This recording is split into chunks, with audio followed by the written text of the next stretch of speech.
আপনারা শুনতে এবং দেখতে পাচ্ছেন ক্লিয়ার? আমাকে একটু কমেন্ট করে জানাবেন। আজকের সাউন্ড কেমন সেটাও আমাকে কমেন্ট করে জানাবেন। আমি দেখতে পাচ্ছি চট্টগ্রাম থেকে দেখছেন। মাসুম ভাই কেমন আছেন? চট্টগ্রামের ভাইয়েরা ভালো আছি। চট্টগ্রাম পটিয়া থেকে সবুজ, ইতালি থেকে সোহাগ, মিজান ওমান থেকে। ভাই কেমন আছেন আপনি? একেবারে ক্লিয়ার। হ্যাঁ, ধন্যবাদ। একেবারে ক্লিয়ার। মুজিবুর রহমান চকরিয়া কক্সবাজার থেকে। কাজী মাহমুদুল ওয়েট করছেন কিশোরগঞ্জ থেকে, কুয়েত থেকে। ওকে, তাহলে সবাই দেখতে পাচ্ছেন রাঙামাটি থেকে। আমি তো কদিন আগে রাঙামাটি ঘুরে এসেছি, খুব সুন্দর জায়গা ভাই, আবার আসবো, মন আবার আসতে চাচ্ছে রাঙামাটি। ওকে দর্শক, আমার হাতে আজকে বেশ কিছু গুরুত্বপূর্ণ খবর আছে। আমি আজকে সারাদিন একটু বাইরে ব্যস্ত ছিলাম, আমার চেহারা দেখে বোঝা যাচ্ছে একটু এলোমেলো সবকিছু। আর রাতে খবরের আগে যে গুরুত্বপূর্ণ খবরগুলো এখন আমার হাতে আছে, আমি চেষ্টা করব সেই খবরগুলো আপনাদের জানাবার জন্য।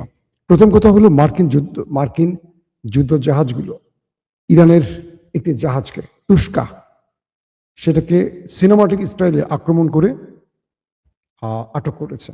এক বাক্যে বলতে পারি, ইরানকে বাধ্য করার জন্য, অর্থাৎ আমেরিকা ইরানকে দুটো ফ্রন্টে খেলতে চাইছে। এক, ইরানের উপর চাপ বৃদ্ধি করছে, অন্যদিকে ইরানের যুদ্ধের ভয় দেখিয়ে ইরানকে আলোচনার টেবিলে বসিয়ে ইউরেনিয়াম ইস্যুতে শর্ত মানতে রাজি করাতে চাচ্ছে। পাকিস্তান এই বিষয়টিতে ইরান এবং আমেরিকার মধ্যস্থতা করতে গিয়ে দুটো বিষয় স্পষ্ট করেছে। একটি হলো, ইরান জানিয়ে দিয়েছে পাকিস্তানকে যে তারা কখনো কোনোভাবেই আমেরিকার অন্যায় আবদার মানবে না। আর আমেরিকার ট্রাম্প চেষ্টা করছে ইরানকে ভয়ভীতি দেখিয়ে শর্তগুলো মানাবে। শর্ত নাম্বার 1 কি? ইরান যেন হরমুজ প্রণালীতে টোল আদায় করতে না পারে। 2, ইরান যেন ইউরেনিয়াম আমেরিকার হাতে তুলে দেয়, সীমিত না, তুলে দিতে হবে।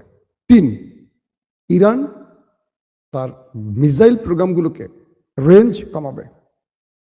এরকম আরো অনেকগুলো, প্রধান 3টি আমি বললাম। ইরান চাইছে ভিন্ন কিছু। ইরান বলছে যে আমরা ইউরেনিয়াম ইস্যুতে, আমেরিকা যেটা বলছে যে আমেরিকা বলছে 20 বছর ইরান তার নিউক্লিয়ার প্রজেক্ট নিয়ে কাজ করতে পারবে না, ইউরেনিয়াম বৃদ্ধি করতে পারবে না। ইরান বলছে 20 বছর না, এটা হবে 5 বছর।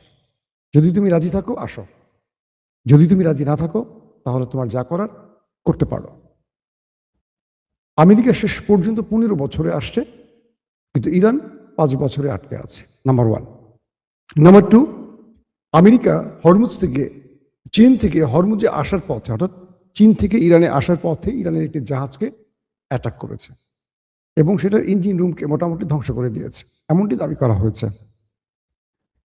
এটার সঙ্গে সঙ্গে ইরানের কন্ট্রোল রুম যখন জানলো এই ঘটনাটি, তখন তারা নিজেরাই মার্কিন ওয়ারশিপে যুদ্ধ জাহাজে ড্রোন অ্যাটাক চালিয়েছে এবং সেই ড্রোন অ্যাটাকের পর আমেরিকা সেখান থেকে পালাতে বাধ্য হয়েছে।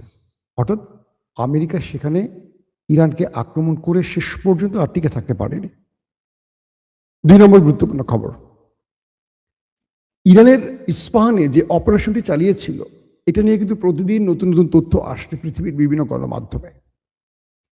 ইরানের বিরুদ্ধে বা ইস্পাহানে নিউক্লিয়ারকে লুট করার জন্য বা চুরি করার জন্য বা হাতিয়ে নেওয়ার জন্য আমেরিকার বিশাল একটা সৈন্যবহর, কমান্ডো বাহিনী, কয়েক ডজন যুদ্ধ বিমান, কয়েক ডজন এক কথা এয়ারক্রাফট নিয়ে প্রবেশ করেছিল এবং ইরান এই বিষয়টি টের পেয়ে তার সকল প্রস্তুতি সম্পন্ন করেছিল।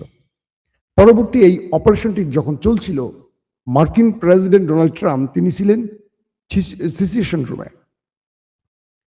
আমেরিকার এই রুমটি থেকে যুদ্ধের মূল গ্রিন সিগন্যালটি বা নির্দেশ দেওয়া হয় এবং এই সিচুয়েশন রুম থেকেই মূলত রাষ্ট্রের সর্বোচ্চ ডিরেকশনগুলো দেওয়া হয় প্রেসিডেন্টের পক্ষ থেকে। ওয়াল স্ট্রিট জার্নাল, মার্কিন অন্যতম একটি গণমাধ্যম, বলছে যে যখন আমেরিকার কমান্ডো বাহিনী স্পেশাল ফোর্স ইরানে ঢুকেছিল অপারেশন করতে তাদের পাইলট উদ্ধারের নাম করে, তখন পুরো প্রোগ্রামটি আমেরিকার প্রেসিডেন্ট এবং টপ জেনারেলরা লাইভ দেখছিলেন সিচুয়েশন রুমে বসে। যখন দেখলেন যে মার্কিন বিমানগুলো আটকে পড়েছে এবং ইরানের হামলার শিকার হয়েছে, ইরান তাদেরকে চারদিক থেকে ঘিরে ব্যাপক ধোলাই দিচ্ছে, তাদের একটার পর একটা যুদ্ধ বিমান ধ্বংস হয়ে যাচ্ছে, তাদের গর্বের ফাইটার জেটগুলো ধ্বংস হয়ে যাচ্ছে, তাদের ব্ল্যাক হক হেলিকপ্টারগুলো ধ্বংস হয়ে আশ্রয় পড়ছে, আগুন জ্বলে যাচ্ছে। ডোনাল্ড ট্রাম্প চিৎকার করেছে, কাগজ টাগজ সব ছুঁড়ে ফেলেছে, চিৎকার করে কেঁদেছে। কে বলছে? Wall Street journal. ট্রাম্পের এই অবস্থা দেখে সবাই ভয় পেয়ে গেছে যে ট্রাম্প কি ইরানের নিউক্লিয়ারের অর্ডার দিয়ে বসে কিনা, কারণ তার সেই ক্ষমতাটা আছে। ট্রাম্পের আশপাশে থাকা মার্কিন টপ জেনারেলরা ট্রাম্পকে আশ্বস্ত বা বোঝাবার চেষ্টা করেছে। তাকে বলছিল, মিস্টার প্রেসিডেন্ট, এটি যুদ্ধ, জয় পরাজয় থাকবে, আজকে আমরা পরাজিত হলেও কালকে আমরা জিতব। ট্রাম্প কারো কথা শুনছিলেন না, চিৎকার করছিলেন, কাঁদছিলেন এবং ইরানকে ধ্বংসের শপথ নিচ্ছিলেন, শাউট করে বলছিলেন আমরা ইরানকে শেষ করে দেবো, এই করবো সেই করবো। শেষ পর্যন্ত পাকিস্তানের পা ধরে ইরানের সাথে যুদ্ধবিরতি করতে পেরেছিল আমেরিকা। এরপর ইসরায়েল আবারও ট্র্যাপে ফেলে আমেরিকাকে, বলে যে যুদ্ধবিরতির সময়টি হবে ইরানকে ধোঁকা দেওয়ার মূল টাইম আমাদের। ইরানকে বলা হয় যে আমরা 2 সপ্তাহের একটি আলোচনার মধ্য দিয়ে সকল সমাধান খুঁজে নেব। ইরান আমেরিকার এই প্রস্তাব প্রথমে রাজি হয়নি, পরবর্তী কয়েকটি মুসলিম দেশ ইরানকে এই বিষয়টিতে রাজি করায় এবং তারা গ্রান্টার রাষ্ট্র হিসেবে সামনে দাঁড়ায়। ইরান বলে, আমরা ডোনাল্ড ট্রাম্পকে বা আমেরিকাকে বিশ্বাস করি না, আমরা জানি যে পেছন থেকে সে ছুরি চালাবার ওস্তাদ, তারপরেও যেহেতু আপনারা চাচ্ছেন আমরা রাজি। এরপরে লেবানন ইস্যুতে আবারও ইরান বেঁকে বসে, কারণ লেবাননে ইসরায়েল টানা সিরিজ হামলা করে এবং সবচেয়ে বড় হামলাগুলো লেবাননে হয় ওই দখলদার দেশটির পক্ষ থেকে। পরে ইরান যখন বেঁকে বসে একটা সময়, কোনোভাবেই থামছিল না নেতানিয়াহুর বাহিনী। এরপর হঠাৎ এক রাতে ইরান ইসরায়েলে বড় রকম আক্রমণের চূড়ান্ত সিদ্ধান্ত নেয়।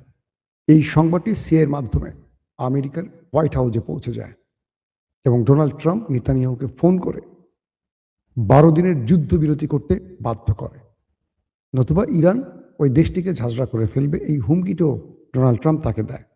এই পরিস্থিতির পর আসলে কি ঘটছে? এখন যে অবস্থাটি তৈরি হয়েছে যে ওমান সাগরে ইরান আমেরিকা মুখোমুখি হয়ে আছে। ইরান মার্কিন ওয়ারশিপকে টার্গেট করছে, আমেরিকা ইরানের জাহাজকে খুঁজছে। দুই পক্ষের মধ্যে উত্তেজনা। আজকে পাকিস্তানে মার্কিন প্রেসিডেন্টের পক্ষ থেকে জেরার্ড কুশনার এবং স্টিভ উইটকফ আলোচনার জন্য গেছেন, কিন্তু ইরান সেখানে পৌঁছয়নি। ইরানের তাসনিম নিউজ যে রিপোর্টটি কিছুক্ষণ আগে পাবলিশ করেছে, সেখানে তারা বলছে কি যে ওয়াশিংটনের পরস্পর বিরোধী কর্মকাণ্ডের কথা উল্লেখ করে ইরানের পররাষ্ট্র মন্ত্রণালয়ের মুখপাত্র বলেছেন, ইসলামাবাদ যুক্তরাষ্ট্রের সঙ্গে পাকিস্তানের মধ্যস্থতায় নতুন দফা আলোচনায় অংশগ্রহণের বিষয়ে কোনো সিদ্ধান্ত নেয়নি। সাপ্তাহিক সংবাদ সম্মেলনে সাংবাদিকদের সঙ্গে কথা বলতে গিয়ে ইসমাইল বাইক বলেন, এখন পর্যন্ত আমরা পরবর্তী দফা আলোচনা নিয়ে কোনো সিদ্ধান্ত নেইনি। কূটনীতি অনুসরণের দাবির সঙ্গে সাংঘর্ষিক কর্মকাণ্ডে জড়িত থাকার জন্য যুক্তরাষ্ট্রের সমালোচনা করে মুখপাত্র বলেন, যুদ্ধবিরতির একেবারে শুরু থেকেই ইরান ওয়াশিংটনের কাছে থেকে অসৎ উদ্দেশ্য এবং ক্রমাগত অভিযোগের সম্মুখীন হয়েছে। তিনি ব্যাখ্যা করেন, পাকিস্তানের সুস্পষ্ট বিপরীত দাবি সত্ত্বেও যুক্তরাষ্ট্র প্রাথমিকভাবে দাবি করেছিল যে লেবানন যুদ্ধবিরতির অংশ নয়। বাকায় আরো বলেন, একটি সমালোচনায় পৌঁছানোর পরেও ইরান হরমুজ প্রণালীতে সামুদ্রিক কর্মকাণ্ডের সম্মুখীন হয়েছে, যার মধ্যে রবিবার রাতে একটি ইরানি বাণিজ্যিক জাহাজের উপর মার্কিন হামলাও হয়েছে, যাকে তিনি যুদ্ধবিরতির লঙ্ঘন এবং আগ্রাসনের কাজ বলে বর্ণনা করেন। তিনি জোর দিয়ে বলেন যে যুক্তরাষ্ট্র আচরণ তাদের বক্তব্যের সঙ্গে মেলে না এবং এই অসামঞ্জস্যতা পুরো প্রক্রিয়াটির প্রতি ইরানের অবিশ্বাসকে আরো গভীর করে। তিনি আরো বলেন, ইরান তার জাতীয় স্বার্থের কথা সতর্কভাবে বিবেচনা করে ভবিষ্যতের কথা চিন্তা করে। আলোচনার বিষয়ে ওয়াশিংটনের দৃষ্টিভঙ্গি এবং আরো হামলার সম্ভাবনার কথা উল্লেখ করে মুখপাত্র বলেন, ইরান গত বছরের অত্যন্ত ব্যয়বহুল অভিজ্ঞতা উপেক্ষা করতে পারে না। তিনি বলেন, যুক্তরাষ্ট্র 2 বার কূটনীতির সঙ্গে বিশ্বাসঘাতকতা করেছে। অর্থাৎ তিনি যে বিষয়টি উল্লেখ করেছেন যে এর আগে যে 2 দফা হামলা হয়েছে ইরানে, তখন কিন্তু ইরানের সাথে আলোচনা টেবিলে ছিল আমেরিকা, এর মধ্যেই হামলা হয়েছে। সবচেয়ে ভয়ঙ্কর ব্যাপারটি হলো কি জানেন, আমেরিকার সামনে এখন ইরান একটি ব্ল্যাক হোল খুলে দিয়েছে এবং তারা বলছে যে আমেরিকা ইরানের সাথে যেই আচরণটি করবে, এবার ইরান তার চেয়ে ভয়াবহ আচরণটি করবে ওদের সাথে। কিরকম? আমেরিকার প্রেসিডেন্ট ডোনাল্ড ট্রাম্প বলেছে পুরো ইরানকে বোম্বিং করে ধ্বংস করবে, বোমা হামলা করে ধ্বংস করবে। ইরান বলছে তুমি যা কিছু করো আমি সেম কাজটি তোমার সাথে করব। এটা আমি পূর্বে বলেছি আমার লাইভে। এবার যে বিষয়টি তৈরি হয়েছে, সেই ঘোষণা দিয়েছে যে যদি ইরানে আমেরিকা কোনো হামলা করে তাহলে গালফ কান্ট্রিতে থাকা ট্রাম্পের বা আমেরিকার কোনো স্থাপনার অবশিষ্ট থাকবে না। এর মধ্যে তারা আরামকো থেকে শুরু করে গুরুত্বপূর্ণ যতগুলো জ্বালানি কেন্দ্র আছে, প্ল্যান্ট আছে, সবগুলোকে উড়িয়ে দেবে এবং পুরো মধ্যপ্রাচ্যে থাকা মার্কিন যত স্থাপনা আছে, শুধু ঘাঁটি নয়, একটিকেও তারা অবশিষ্ট রাখবে না। ইরান বলছে এবার আমরা যে জবাবটি দেব, এটি আমেরিকা কল্পনা করতে পারবে না। এটি মৌখিক কোনো বিষয় নয়, ইরান যা বলে তা করে। কে বলছে? ইরানের রাষ্ট্রীয় পক্ষ বলছে যে ইরান কখনো কোনোভাবে শত্রুর হাতে ইউরেনিয়াম তুলে দেবে না। ইরান 5 বছরের জন্য ইউরেনিয়াম সমৃদ্ধের বিষয়টিকে আলোচনা রাখতে পারে, কিন্তু এর একদিন বেশি হলে ইরান রাজি নয়। পাশাপাশি আমেরিকা যে বলছে ইরানের ইউরেনিয়াম আমেরিকার হাতে বা তৃতীয় পক্ষের হাতে দিতে হবে, এটাতেও রাজি নয়। যদি দিতে হয় চীন বা রাশিয়ার হাতে হয়তো দিতে রাজি হবে ইরান, এর বাইরে কোনো দেশের কাছে নয়। পাশাপাশি ইরান এটিও বলছে আমেরিকা আমাদেরকে যে হুমকি দিচ্ছে, এবার আমেরিকার জন্য আমাদের বক্তব্য হলো যে আমেরিকা গতবার যা কিছু করেছে ইরান তার জবাব দিয়েছে, আর এবার ইরান যে জবাবটা দিতে যাচ্ছে এটা আমেরিকার কল্পনার বাইরে। মানে আমেরিকা এটাকে কল্পনা করতে পারছে না যে কি জবাবটা ইরান দিতে পারে।